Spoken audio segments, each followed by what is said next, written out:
Hi guys, my name is Mumtaz. I went to Villiers, which is literally just here. And like when we was in school, like some of our friends used to go to Yak after school and stuff. They used to do like lots of little events and like pizza and like things like that.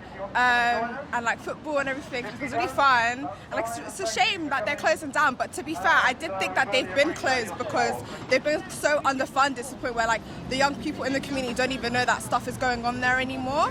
So when they told me today that it's actually being shut down, I was shocked because I thought, has it not been closed already? And that just goes to show like how underfunded and underrepresented like all the young people and like all of the things in the community that make the community are, because you don't hear about things, you don't see things, and it's like, yeah. How long have you been going to the youth club?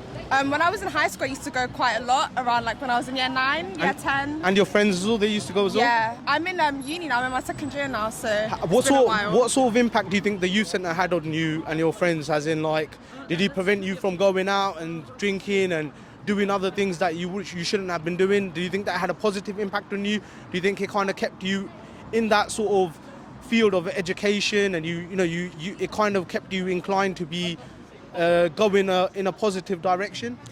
So obviously I'm Muslim, so I don't drink, but I'm pretty sure it gave like a lot of young people better things to do and cheaper things to do as well, because obviously we're young, like we don't really have jobs when you're in high school, so you're kind of broke.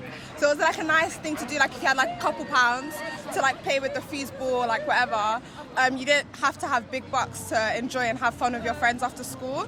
And it gave you something to look forward to as well, because obviously like there's not a lot in Southall for young people. Like obviously the cinema and stuff like from time ago has been shut, but we always like knew that Southall used to be a hubbub of like community and everything.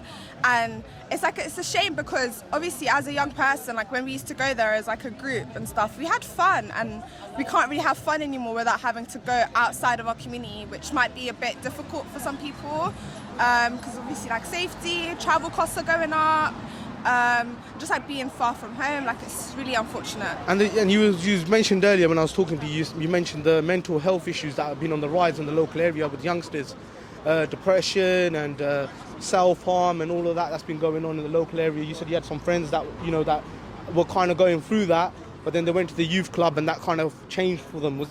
Can you just go into that a little bit?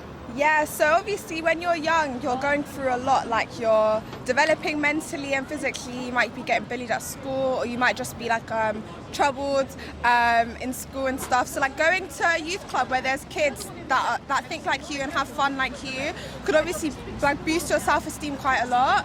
And just give you like something to look forward to, because at the end of the day, like you really enjoy life when you've got things to look forward to, and if you don't have anything to look forward to, then you might think like, what's the point in doing stuff and living? And yeah. What do you think about the Ealing Independent? It's a new party. Do you think that do you think they're the solution to the problems here? Because obviously you got your Labour Party that's in charge right now, and a lot of people are saying, as you've heard today, that it's them that's caused this to happen. They're making everything closed. They haven't taken action as they should have. Do you think that the Ealing Independent are the ones that are going to bring change? So I don't really know much about Ealing Independent, but from what I do know is that they're here and Virendra Sharma isn't. To the point where a lot of people don't know what Virendra Sharma even looks like, what he does. Like we don't even hear from him. Like we'll email him, at least I'll email him multiple times about certain issues. He will just won't reply, or he'll give like the same automated response saying he'll get back to me, but he doesn't. And it's really poor, especially because obviously he's meant to be representing us as a community in Southall, but we don't feel like he is. And there's lovely people like Angela, for example, who's here and's been here since like the demos with the Everyone Active closing down. So it's like it's really unfortunate that we feel like as people living in Southall that we have to vote Labour, and as if that's the only choice when it's not. Especially because obviously the Labour Party right now haven't really been doing enough to support left-wing organisations, left-wing people, and the whole route of the Labour Party has always been left and socialist. But they've just been slowly like moving towards the centre right, centre left, whatever you might call it, and they're just like not representing us anymore. So who are you going to vote for? Me, I'm going to vote for Ealing Independent, I think. Okay, I think that kind of sums up what we were talking about. So thank you for speaking to us today.